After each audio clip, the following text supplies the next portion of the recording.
Sopralluogo stamani delle autorità competenti in Viale delle Dune nel tratto di mare franato per via dell'erosione costiera. Il cartello sociale di Agrigento esprime solidarietà alla protesta degli agricoltori che sta interessando tutta l'Europa. Presentata stamani la rassegna organizzata dall'Istituto Leonardo di Agrigento sulla settimana della cultura scientifica. Al via le iniziative del CAV di Agrigento per la Giornata Mondiale della Vita. Celebrata a Favara la Giornata della Diversità presso l'Istituto Falcone Borsellino in collaborazione con la Motorlife. Commemorazione in occasione del 7° anniversario della giornata dedicata alle vittime civili delle guerre nel mondo a Palma di Montechiaro. Pesante sconfitta del Licata Calcio per 4-0 con il Castrovillari in trasferta.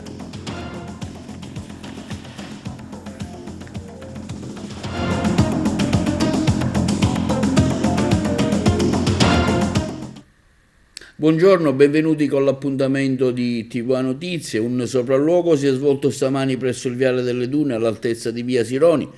Interessato da una frana per via dell'erosione costiera, presente il sindaco e rappresentanti della protezione civile e Mare Amico, che effettuò a suo tempo la denuncia e il servizio.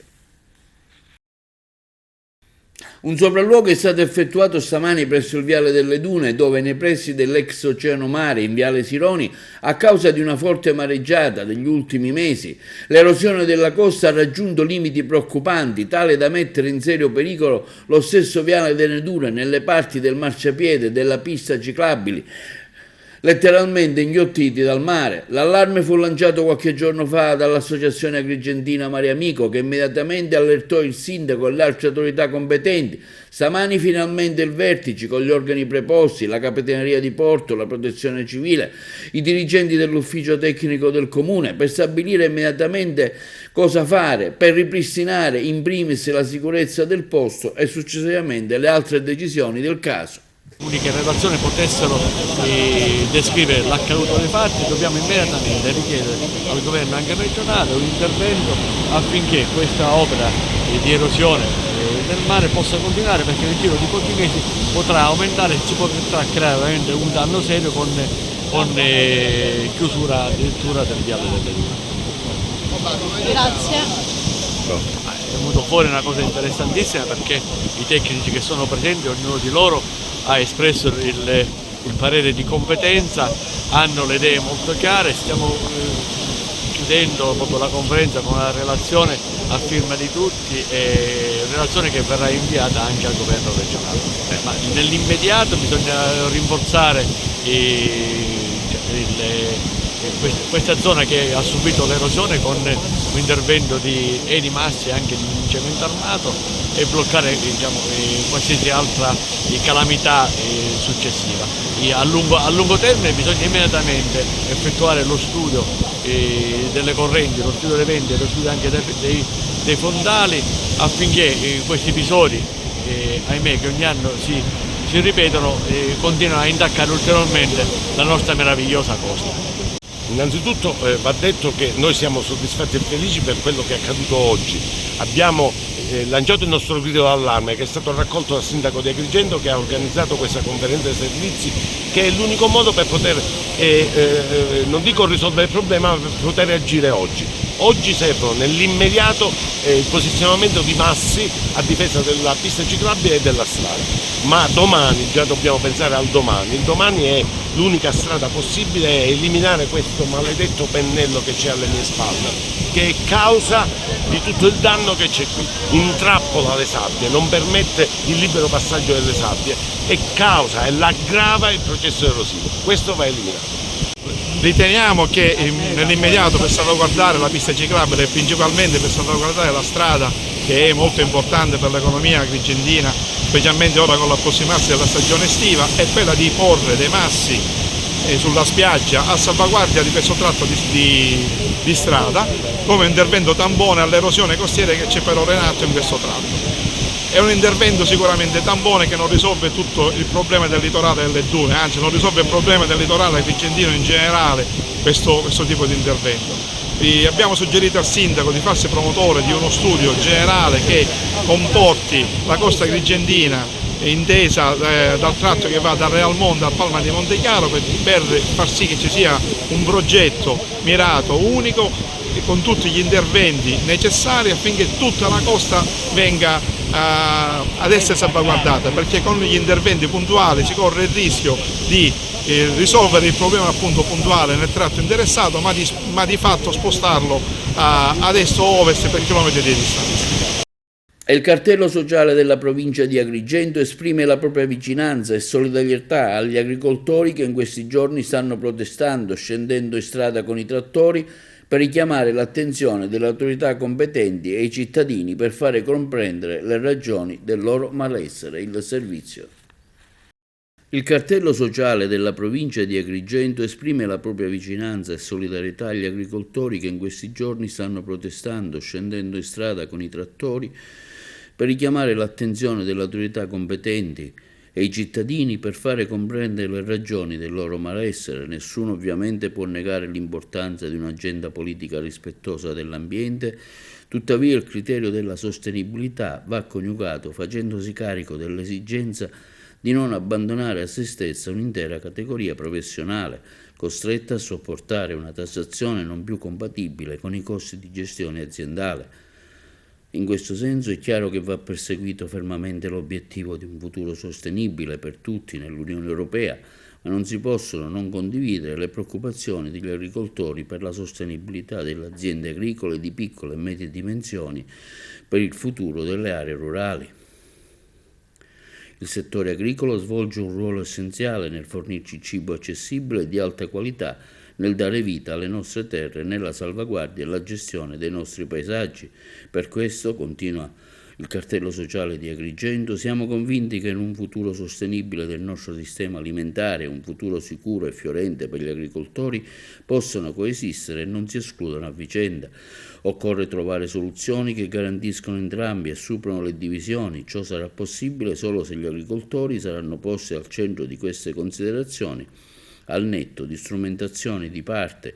Da qui l'invito alla politica a mettere la persona umana al centro delle loro considerazioni, garantendo una maggiore trasparenza dei processi decisionali, tenendo conto delle conseguenze per coloro che ne sono colpiti e consentendo un maggiore coinvolgimento dei cittadini che sono parte interessata di questa controversia, insieme a una categoria di lavoratori fondamentalmente per la qualità della vita di tutti noi. In questa direzione si condividono e sottoscrivono le parole del Vescovo di Cefalù, direttore dell'Ufficio Pastorale Sociale della Conferenza Episcopale Siciliana, che senza mezzi termini sposato le ragioni della protesta degli agricoltori dell'isola.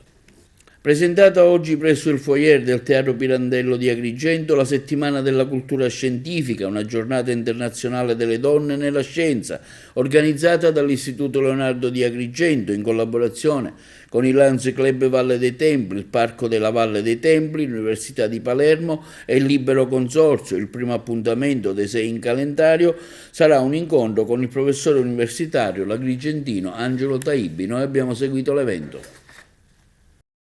Presentiamo questo progetto oggi, Leonardo, un progetto importante qui al Teatro Pirandello. Ecco, ci spieghi meglio il senso di questa iniziativa e come sarà proiettato nel futuro? Sì, oggi presentiamo la prima edizione della Settimana della Cultura Scientifica che il Leonardo organizza e che in qualche modo intende donare alla città. Intende donare alla città perché abbiamo scelto di svolgere gli incontri che ci saranno nel corso della settimana che va dal 5 al 10 febbraio nei luoghi culturali più rappresentativi del nostro territorio, partendo proprio dal Teatro Pirandello, dove già il 25 scorso abbiamo ospitato Gabriella Grayson e abbiamo incontrato Tommaso Parrinello, proseguendo poi in spazi concessi dal Parco Archeologico della Valle dei Templi, dal Libero Consorzio Comunale e naturalmente da altre istituzioni culturali che di fatto portano un po' a contaminare di cultura, in particolare di di cultura scientifica tanti luoghi della nostra città, perché abbiamo ritenuto che sia necessario promuovere la formazione dei nostri ragazzi sulle discipline scientifiche, anche facendo incontrare loro dei modelli positivi, in particolare con un occhio di riguardo alle ragazze, alle donne, perché oggi si registra un gender gap notevole nella valorizzazione delle STEM al femminile, che chiaramente va combattuto innanzitutto attraverso l'educazione e attraverso l'opportunità che si dà alle ragazze di incontrare anche modelli femminili, e questo è un po' il cuore del nostro progetto, una prima edizione che noi vogliamo dedicare ai nostri ragazzi, ma che vogliamo anche proiettare nel futuro, appunto, in un contesto culturale molto più ampio. Il primo appuntamento di questa rassegna organizzata dal Liceo Leonardo è proprio con lei, e sarà sicuramente una cosa bella, importante. Lei è di Agrigento, insegna a Ferrara, quindi poter relazionarsi anche con la sua città e con i ragazzi del Leonardo. Sì, io sono molto contento di essere qui, appunto sono un ex studente del Leonardo e quindi ero un ragazzo curioso che poi aveva voglia di scoprire il mondo, e quindi effettivamente ho sempre seguito questa passione per la fisica, mi ha portato lontano, sono contento, e quindi quando posso racconto un po' della mia esperienza qui. Tra l'altro abbiamo fatto già 10 anni fa un incontro proprio a Leonardo, perché c'era un esperimento sulla Stazione Spaziale Internazionale con Samantha Cristoforetti, l'Agenzia Spaziale Italiana ci ha dato un'altra possibilità, e quindi adesso andremo in orbita, non personalmente io ovviamente che coordino il progetto, nel 2025, quindi l'avventura continua. La fisica è molto bella e questa iniziativa secondo me è straordinaria, soprattutto perché poi è dedicata alle donne nella scienza. Parliamo Samantha Cristoforetti, parliamo di tante persone che si sono distinte, e quindi spero ovviamente di dare il mio contributo. L'altro progetto quindi è quello di aver presentato Agrigento, ripeto, anche se ha le sue bellezze, come una città che ancora ha bisogno di tanto, ha bisogno di crescere, ha bisogno di avere un'identità sociale, l'educazione civica, quella che spesso viene insegnata a scuola.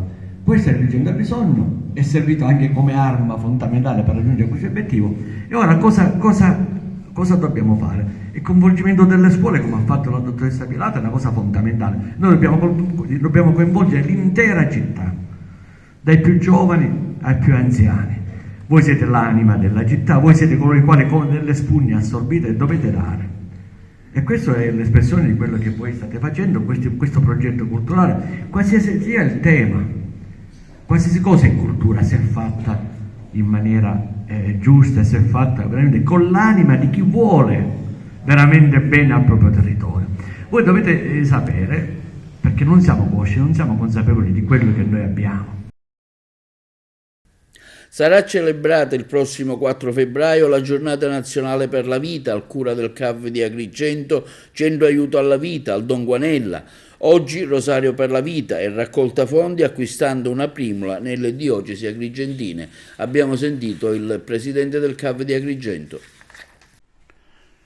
Siamo al centro CAV alla Vita ad Agrigento, presso il centro Don Guanella. Ecco, parliamo con la presidente delle attività che il centro fa oggi, in particolare giornata della Candelora. Nel pomeriggio ci sarà un evento. Ecco, ma non solo, parliamo anche dell'attività che fate voi nel sociale.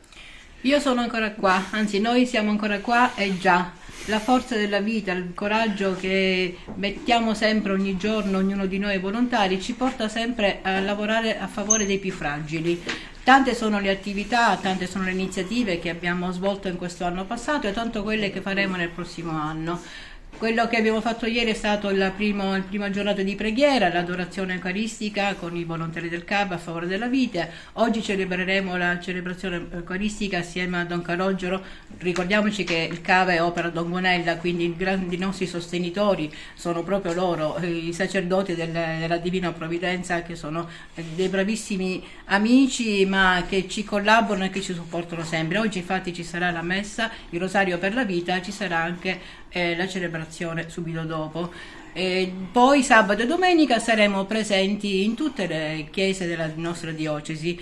Quest'anno è stata veramente una cosa meravigliosa, perché partiamo da Santo Stefano di Quisquilia e arriveremo a Siculiana, cioè copriamo tutta la diocesi. Questo perché i nostri sacerdoti, come sempre, sono molto vicini al cave, sono molto vicini alle fragilità umane e quindi ci sostengono sempre. Quindi saremo con le nostre primule, e la cosa che voglio dire, ed è giusto anche ringraziare tutte quelle persone che durante le giornate del 3-4 febbraio con un piccolo gesto, prendendo una primula, ci aiutano, quindi aiutiamo tutti insieme a salvare una vita, a sorreggere la mamma e un bambino.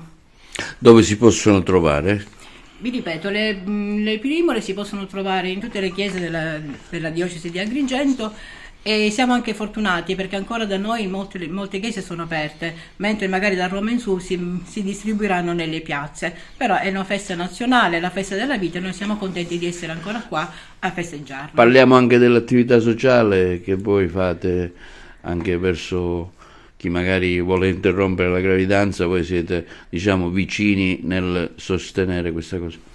Sono tante le attività che noi facciamo, e in particolar modo dobbiamo ricordare il telefono SOS Vita, un numero verde, dove delle persone dietro a questo telefono, diciamo in anonimato, rispondono alle tante richieste di ragazze che vorrebbero non accettano, diciamo, la gravidanza, o che perlomeno chiedono informazioni, chiedono aiuto. Noi come sempre aiutiamo tutte quelle donne che bussano alla nostra porta con molta accoglienza, e la cosa principale che facciamo sempre è abbracciarle e dire: noi siamo qua, noi vi aiutiamo, e difendiamo sempre quel piccolo esserino che è dentro il grembo di una donna, che automaticamente già è mamma e quindi vorrebbe portare avanti la gravidanza. E grazie al nostro aiuto e grazie alla gente che viene, che abbiamo un via vai di persone che noi portano pannolini omogenizzati e vestitini, giocattoli, è veramente una grande gioia. Ogni giovedì o anche altri giorni riceviamo tantissimi doni da parte della gente. E presso l'Istituto Falcone Borsellino di Favara si è celebrata la giornata della diversità. L'iniziativa ha coinvolto diversi alunni diversamente abili che, grazie all'associazione Motorlife, hanno fatto un giro in moto. Testimonia Nadia Lauricella, il servizio del collega di Favara Giuseppe Moscato. Diversi, uno giallo e uno blu, hanno entrambi la stessa funzione, che è quella di scaldare il piede. Quindi oggi celebriamo veramente la bellezza dell'unicità. Ognuno di noi è unico, ha le sue particolarità caratteriali, ha le sue particolarità fisiche. La giornata della diversità, conosciuta anche con il nome di Giornata dei Calzini Spaiati, è stata celebrata presso l'Istituto Comprensivo Falcone Borsellino di Favara, diretto da Maria Vella. L'iniziativa ha coinvolto tutta la scuola e in particolar modo gli alunni diversamente abili che, grazie all'associazione Motorlife, hanno vissuto un'esperienza indimenticabile con la mototerapia. Non permettete mai a nessuno di dire questa cosa è impossibile, perché voi, se volete, potete la qualsiasi. Testimonial d'eccezione Nadia Lauricella, una ragazza diversamente abile che ha fatto del suo handicap un punto di forza per trasmettere ai ragazzi la forza di andare avanti, non mettendo limiti. I volontari dell'associazione Motorlife hanno permesso ai bambini e ai ragazzi che hanno delle disabilità di sperimentare qualcosa di unico nel suo genere, un giro in moto, appunto la mototerapia. Un'esperienza indimenticabile, un giro in moto con gli esperti motociclisti di Motorlife guidati da Rosario Farrugia. Applausi a scena aperta dei compagni di classe e anche emozioni ed occhi commossi di insegnanti e genitori che hanno assistito al giro in moto dei loro ragazzi. Queste alunne e questi alunni hanno alzato l'asticella di ciò che pensavamo possibile, ha detto la dirigente scolastica Maria Vella, mostrandoci quanta forza, quanta ricchezza e capacità inespresse si nascondono in ciascuno di noi, a prescindere dalla nostra diversità. È stata un'occasione di crescita per tutti e per questo ringrazio Motorlife e anche Nadia Lauricella che ha fatto della sua vita un esempio. Nadia Lauricella ha anche dialogato con gli alunni e i loro genitori, rispondendo a tante domande che hanno dato forza a chi vive una situazione di disagio per andare avanti. Oggi è una giornata molto importante dove i ragazzi scopriranno che la diversità in realtà è semplicemente ricchezza grazie anche al loro aiuto e al loro contributo si potrà andare oltre il pregiudizio. Quanto può influire la terapia in moto per i ragazzi che hanno difficoltà? La terapia in moto è direi fondamentale, perché attraverso la moto loro riescono a scoprire, a provare delle emozioni che normalmente non riescono a vivere, come anch'io in primis. Io dico sempre che normalmente non riuscirò mai a correre, ma sarà la moto a correre per me. E il comune di Palma di Montechiaro ha ricordato ieri, 1 febbraio, il 7° anniversario della giornata dedicata alle vittime civili delle guerre nel mondo, in collaborazione con l'ANCI, e che ha visto il Palazzo Scolopi illuminarsi di blu. Sentiamo il merito del sindaco di Palma, Castellino. 1 febbraio 2024, 7° anniversario dell'istituzione della giornata dedicata alle vittime civili nelle guerre in tutto il mondo. Quest'anno l'ANCI e l'Associazione Nazionale Vittime Civili di Guerra hanno organizzato insieme questa bellissima iniziativa e il Comune di Palma di Montechiaro ha voluto dare il proprio contributo. Come vedete, questo è il Palazzo Comunale e il Palazzo degli Scolopi, illuminato di blu, per ricordare uomini, donne e bambini che muoiono nelle guerre non solo nelle guerre del passato, ma drammaticamente anche nelle guerre odierne. Sono più di 30.000 i morti civili nel 2023, il dato più alto da credo 13 anni a questa parte.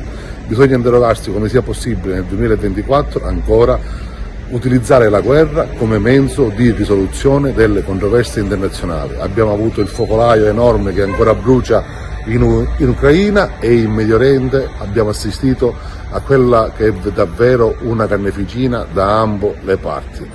Non si possono mai accettare gli attentati terroristici, ma non è mai possibile accettare che dei civili muoiano per la cecità, la violenza e, perdonatemi, e anche l'arroganza di stati che non sanno trovare un momento di pace e pensare al futuro di questa terra. Non ci sono parole per poter descrivere il dramma che si ha nel vedere ospedali bombardati, scuole bombardate, asili bombardati o civili rapiti, torturati, violentati e trattati in maniera inumana.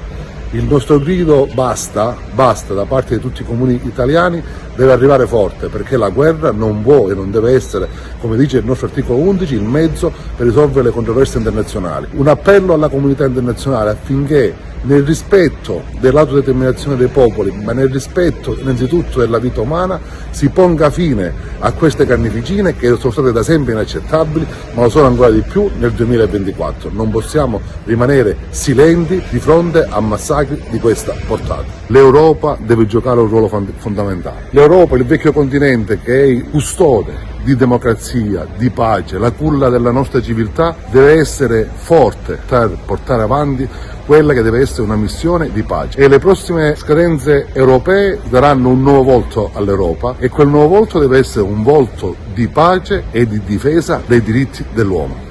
Anche quest'anno Legambiente Sicilia aderisce alla giornata mondiale delle zone umide con una passeggiata naturalistica delle Gole del Platani.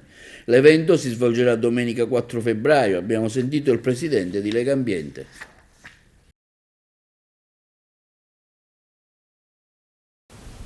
Le riserve naturali Grotta di Sant'Angelo Muxaro e Maccalubbe di Aragona, in coordinamento con il Circolo Rabat di Legambiente di Agrigento, invitano tutta la cittadinanza, tutti i cittadini sensibili alle questioni ambientali, ma anche a chi piace fare delle passeggiate in natura, alla nostra iniziativa che si terrà domenica 4 febbraio in occasione della giornata mondiale delle aree umide, perché per ricordare la Convenzione di Ramsar nel 1971, che riconosce a questi luoghi, le aree umide appunto, un'importanza fondamentale per la conservazione della biodiversità e soprattutto per sensibilizzare alla conservazione e alla, diciamo, valorizzazione di queste aree che sono sempre minacciate dalle attività antropiche. Noi abbiamo scelto ad Agrigento il territorio di Cattolica Eraclea e quindi faremo una visita nelle gole del fiume Platani,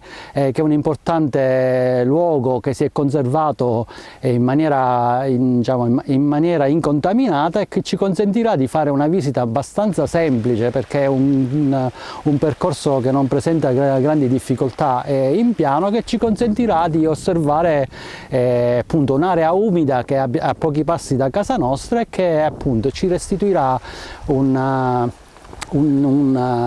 giornata di svago con una temperatura che ci auguriamo sia favorevole, e invitiamo tutti quanti a partecipare, a vestirsi a strati e a rispettare, diciamo, le norme. Il 21 ottobre dell'anno 2023 il sindaco di Nara, Maragrazia Brandara, ha presentato il MEN, Museo all'aperto di Naro, costituito da 23 dipinti eseguiti sulle pareti superstiti del quartiere denominato Vanelle, dai giovani artisti emergenti provenienti da tutto il mondo, in collaborazione con l'Accademia delle Arti di Firenze. Vediamo il video. Ci troviamo in via Vanelle, una delle vie più antiche di Naro, tra l'altro sotto il castello, dove noi ragazzi dell'Accademia di Belle Arti di Firenze abbiamo lavorato lo scorso anno. Attualmente stiamo lavorando per la seconda parte del progetto, che include sempre un lavoro di riqualificazione urbana, però con lavori nuovi, includendo altri ragazzi e figure nuove. Rappresenteremo anche dei soggetti importanti siciliani e che hanno fatto la storia.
Rapina in via Tommaso Natale a Palermo, un comando disarma una guardia giurata e ruba l'attrezzatura in un cantiere. Il servizio da Palermo. Assalto armato da parte di 5 uomini stanotte al magazzino della ditta di Bella Costruzioni a Tommaso Natale a Palermo. Gli uomini armati hanno sorpreso alle spalle la guardia giurata di turno, gli hanno sfilato la pistola dalla fondina minacciandolo con la sua stessa arma, poi lo hanno legato ed immobilizzato mentre caricavano tutto ciò che potevano, portando via con un furgone della stessa ditta, che poi è stato ritrovato abbandonato allo Zen, non molto distante dal luogo della rapina. A lanciare l'allarme è stato lo stesso dipendente della KGB Security. Gli investigatori stanno seguendo gli accertamenti nel tentativo di trovare impronte digitali o altri elementi utili per risalire all'identità dei rapinatori. Il bottino è ancora stato quantificato. I ladri hanno portato via anche le telecamere di sorveglianza, un piano organizzato alla perfezione per non dar modo agli investigatori di poterli identificare. Non è escluso che la banda avesse dei complici che li attendeva fuori e che fungeva da palo. La stessa ditta aveva già denunciato una decina di furti di cavi di pubblica illuminazione per oltre 100.000 euro prima di questo furto nei magazzini. È stata una squadra specializzata, dichiara il titolare. Adesso si dovranno interrompere le attività perché è stato rubato tutto il cavo necessario al lavoro e sono stati portati via i mezzi d'opera. I lavori riguardano 2 lotti per l'efficientamento energetico della pubblica illuminazione di Palermo in fase di ultimazione per un valore di oltre 10 milioni di euro. Siamo nel Far West, aggiunge il titolare della ditta, ci sentiamo abbandonati, il mio personale ha paura di andare in cantiere e siamo con la vigilanza armata. Linea alla regia per gli spot pubblicitari. Sui manager della sanità nominati dal governo Schifani l'altro ieri sera interviene il parlamentare di Sicilia Vera Pippo Lombardo, che afferma chiare nomine politiche. L'intervista. La sanità pubblica in provincia di Messina fa acqua da tutte le parti. Taormina ottiene una proroga soltanto per 6 mesi, parliamo di cardiochirurgia, il pronto soccorso del Policlinico di Messina ancora è in una condizione di stallo, Barcellona-Milazzo anche lì difficoltà pronto soccorso, e il governo regionale che cosa fa? Come priorità pensa di nominare i manager delle aziende. Ma intanto era un obbligo di legge, perché ieri scadevano quelli che erano i commissariamenti, non potevano più fare proroghe, quindi hanno nominato quelli che sono i nuovi manager. Ma come lo fanno? Lo fanno litigando, lo fanno lottizzando. Noi abbiamo sempre detto, da quando è iniziata questa legislatura, che per dare risposte veramente serie alla sanità la politica deve togliere le mani da sopra la sanità, la politica deve uscire da quella che è la logica sempre clientelare della gestione della sanità. Io ho visto ieri scene francamente in assemblea vergognose, cioè parlare dei manager come se fossero delle figurine, quello tocca a Forza Italia, quell'altro tocca a Fratelli d'Italia, quello forse se lo prende la Lega, no aspetta che glielo diamo all'MPA. Non sono manager purtroppo, ma sono figurine messe in un album di un quadro complessivo di gestione sempre clientelare politica della sanità. È il settore che rende di più dal punto di vista politico, perché spostare un primario o favorire o agevolare quelli che sono interventi anche strutturali in una provincia rispetto a un altro dà consenso purtroppo ancora in questa terra, e noi vogliamo rompere questo sistema. È un sistema che non ci appartiene, è un sistema che denunciamo e che denunceremo in tutte le occasioni, è un sistema che vogliamo cambiare. Eppure i manager dovrebbero essere nominati in base agli obiettivi da raggiungere per determinate aziende, e poi si occupano le poltrone, però i risultati non arrivano. Facciamo una piccola analisi di come sta soffrendo in questo momento la provincia di Messina. Ma intanto, se fosse veramente così, e sarebbe giusto che fosse così, io non penso che sarebbero stati nominati i manager che sono stati nominati, perché alcuni addirittura nemmeno hanno l'esperienza di gestione amministrativa di una struttura sanitaria, quindi sono nomine politiche. Naturalmente ci sono anche dei validi professionisti, ma mi dispiace per questi validi professionisti soprattutto, perché sono diventate figurine e non dei validi professionisti, perché così sta passando il messaggio e così è la realtà. Ieri la Giunta si è fatta all'ultimo momento utile, cioè alle 20, dopo che il governo è andato anche sotto in aula su una norma vergognosa che riguardava proprio Fratelli d'Italia, e c'è la norma salvo ineleggibile che riguarda proprio 3 parlamentari di Fratelli d'Italia, e mentre il governo andava sotto in aula, in un altro palazzo si dividevano quelle che erano le nomine dei manager della sanità. Presentata la gara podistica che si terrà ad Acireale in occasione del prossimo carnevale. Le interviste.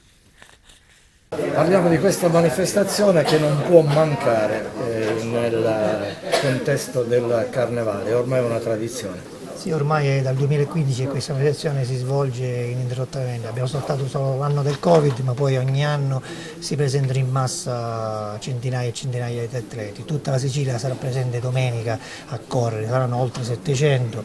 In questi anni abbiamo raggiunto più di 6.000 atleti che hanno gareggiato, sono venuti a Acireale a gareggiare, quindi è una gara che tutta la Sicilia ci aspetta e ci chiedono di organizzarla, quindi siamo contenti, siamo felici, ma abbiamo una certa responsabilità, perché tutti ci guardano, ci mettono gli occhi addosso per sapere come va, come non va.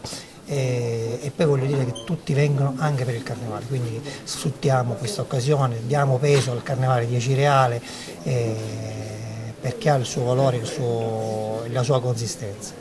Peraltro c'è poi l'aspetto degli atleti in maschera, che è un'altra peculiarità. La nostra gara abbiamo inserito da qualche anno anche premieremo anche gli atleti in maschera, quindi ci saranno gli atleti che gareggeranno in tenuta ufficiale, sportive di Sicilia, ma ci saranno alcuni che verranno vestiti in maschera, gareggeranno perché sono preciso che è una gara ufficiale FIDAL, quindi non può partecipare chiunque, ma partecipa solamente chi è tesserato, quindi sono tutti atleti diciamo seri, però alcuni di loro gareggeranno e finiranno la gara vestiti in maschera, dove ci sarà una giuria che poi premierà le 5 maschere più belle. Dottor Prinzi, la Credit Agricole presente nelle manifestazioni che contano, accompagna queste manifestazione. Sì, è una banca che sicuramente siamo molto vicini all'amministrazione per i valori che questi esprimono. Oggi ancora maggiormente felice di essere qui vicino a questa manifestazione su cereale, da cui ci lega ormai devo dire una tradizione decennale, quindi ancora di più un sentimento di vicinanza. Tra l'altro anche la nostra sede regionale qui da Cereale, quindi speriamo di dare anche il nostro contributo alla rinascita e allo sviluppo di questo territorio, e essere presenti in questa corsa che è giunta alla 9ª edizione, che fa parte anche del circuito siciliano. Per noi è un piacere, un sentimento veramente di vicinanza, e quindi voglio fare l'augurio a tutti i partecipanti che sia una serata, una giornata assolutamente piacevole, in cui i propri dello sport possono vincere, e quindi sia per tutti noi una bella giornata. Podismo e carnevale ormai è un binomio che si consolida nel tempo. Beh, la manifestazione ormai è una manifestazione rodata, anzi che tanti atleti aspettano ogni anno, proprio perché c'è questo connubio con il carnevale, con un centro storico barocco, quindi un bellissimo percorso podistico che tutti apprezzano in un momento di allegria. Quindi anche quest'anno ringraziamo le associazioni che hanno lavorato affinché tutto ciò avvenisse, quindi domenica sarà ancora una volta una bella iniziativa all'interno del nostro centro storico, all'interno del più bel carnevale di Sicilia, con tante gente, tanti podisti e tante anche persone che hanno semplicemente la voglia di correre un po' per Cireale durante il carnevale. Quindi ci vedremo sicuramente domenica nel nostro bel circuito, con una splendida giornata da passare nella nostra città. Presidente Arnita, il carnevale e il podismo, questa è un'iniziativa che ormai si ripete da anni e che è anche un buon veicolo promozionale per la città. Assolutamente sì, portano tantissime persone, perché si parla di 800-900 atleti, di conseguenza questi 800-900 atleti porteranno anche le loro famiglie, e di conseguenza questo connubio si ripete e lo ripeteremo ancora negli anni a venire. Perciò di conseguenza devo dire grazie agli organizzatori della gara podistica, una gara podistica importante. Devo dire grazie a Cesare Mazza, che è veramente una persona incredibile, è sempre in giro, è sempre di corsa, e di conseguenza siamo veramente felici di avere questo connubio carnevale di Acireale e gara podistica, dico non solo siciliana ma anche nazionale.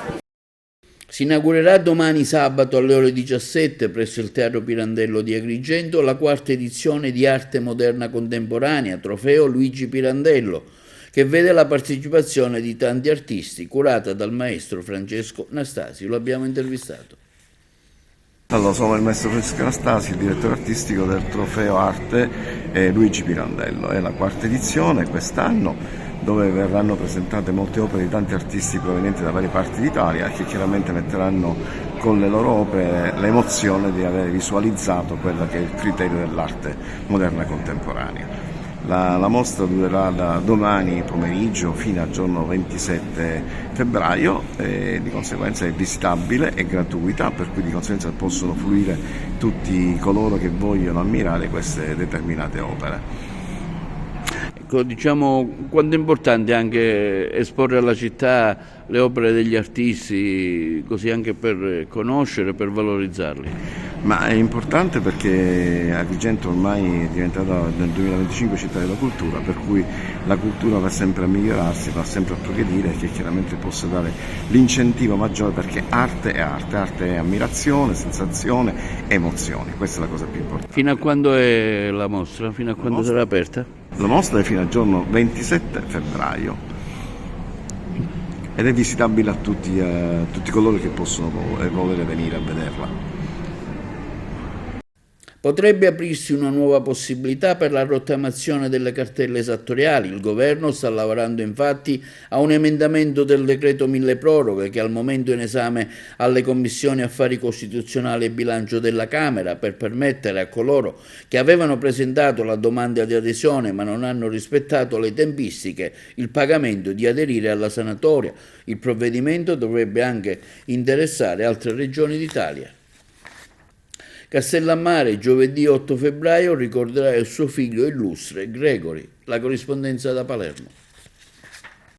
L'8 febbraio Gregori avrebbe compiuto 49 anni. Mi piace ricordarlo nel giorno in cui è nato e mi piace fare in modo che possa restare vivo il suo messaggio di legalità, il suo messaggio di concretezza che lanciava, per cui in provincia di Trapani si può fare impresa nonostante la mafia, mettendola all'angolo. Il Gattopardo della legalità appunto a Gregori Buongiorno, imprenditore e presidente di Confindustria Trapani, vittima di richieste estorsive mafiose e protagonista di una vera e autentica ribellione, testimoniando con la sua stessa esperienza che denunciare si può, pur continuando a fare con successo il proprio lavoro.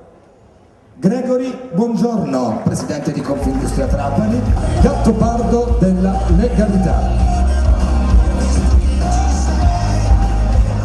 Al cospetto di alcuni imprenditori si presentano personaggi di un certo calibro, diventa complicato, diventa difficile, scatta la paura che prende il sopravvento, però grazie ad una maturazione, perché diceva qualcuno l'importante prima di me è il coraggio, o lo si ha o non si ha. Grazie a Gregori Buongiorno, presidente di Confindustria Trapani, ben arrivato a Santa Margherita di Belice. Ritirare questo riconoscimento, il Gattopardo, per me in qualche modo è inaspettato, però mi fa al contempo anche molto piacere, perché significa che le scelte fatte da me in questi anni in qualche modo vengono ripagate e riconosciute col giusto merito da parte di gente che crede in questo percorso di legalità. Giusto coraggio e senza il giusto sacrificio è difficile fare questo tipo di scelte, però nonostante tutto e tutti sono contento di averle fatte. Mi auguro che molti altri in futuro possano seguire questo tratto. Il messaggio che noi lanceremo l'8 febbraio sarà quello per cui la generazione precedente alla mia, io sono del 75, lo era pure Gregori, ha fallito nel contrasto del fenomeno mafioso, la mia generazione sta tentando di opporsi con le armi che abbiamo a disposizione. La nostra speranza la riponiamo nei ragazzi, nei maturandi a cui ci rivolgiamo l'8 febbraio, proprio perché in quanto loro costituiscono la società del futuro, l'auspicio è che loro possano definitivamente sconfiggere quel cancro chiamato mafia. L'incontro lo faremo all'Istituto Mattarella, il preside si è reso disponibile a concederci la palestra che si presta in tal senso, abbiamo degli ospiti illustri che mi fa piacere ricordare che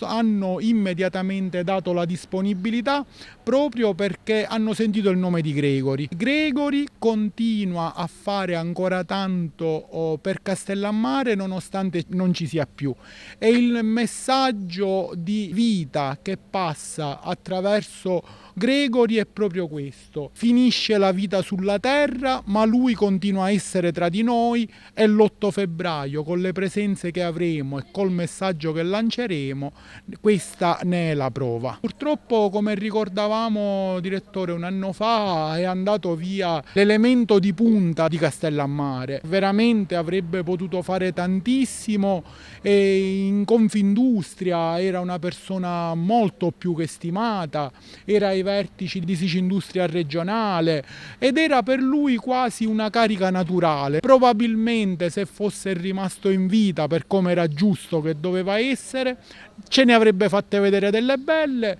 ma ora lui non è più su questa terra e abbiamo l'obbligo, il dovere e il sentimento di portare avanti con forza le sue idee.